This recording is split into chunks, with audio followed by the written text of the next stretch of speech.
In such an unstable and unsecure world, do you ever pause to consider the perfect security you have as a child of God?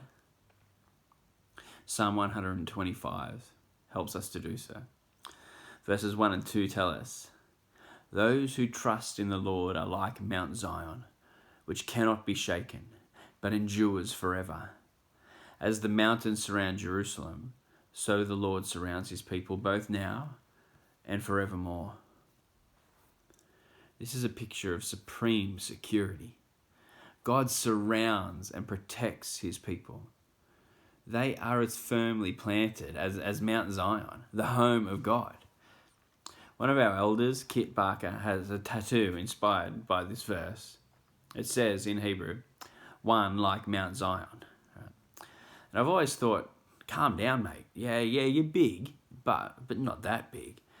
But then I read this psalm. One who trusts in the Lord is like Mount Zion. Kit is not talking about his size, but Kit is talking about the trust that he has. And when one trusts in God, the God who is bigger, they can be firm and immovable. They can be the very dwelling place of God.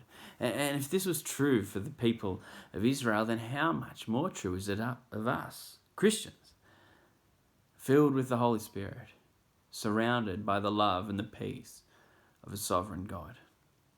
We are secure eternally in him, and we can experience that security now, every day. But, you may say, even though I know God's with me, my experience in this life is different. I'm not feeling secure. The world around me does not look secure and true. And Psalm 125 deals with that as well. Look at verse 3. "The scepter of the wicked will not remain over the land allotted to the righteous, for then the righteous might use their hands to do evil." The scepter of the wicked will not remain over the allotted land of the righteous. What's this mean? Well, this psalm is admitting that the wicked people are reigning. That the righteous people of God are still living in a world where evil and sin reign. But we are promised that the reign of evil and sin is short-lived. It will not remain. And in the final two verses, they're going to tell us why. Look at verses 4 and 5.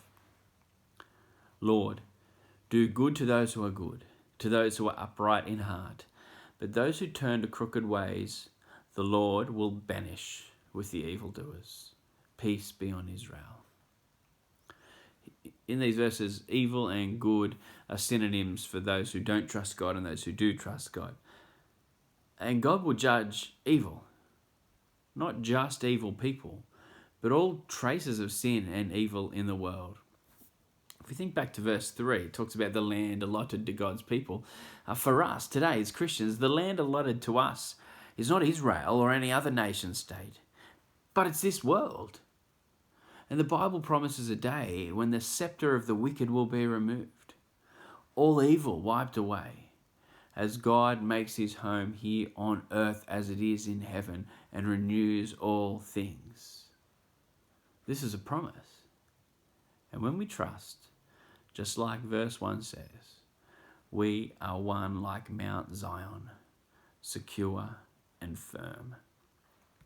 Ask yourself, how will you approach the decisions, the difficulties, and the disappointments of today, knowing that you are secure in God?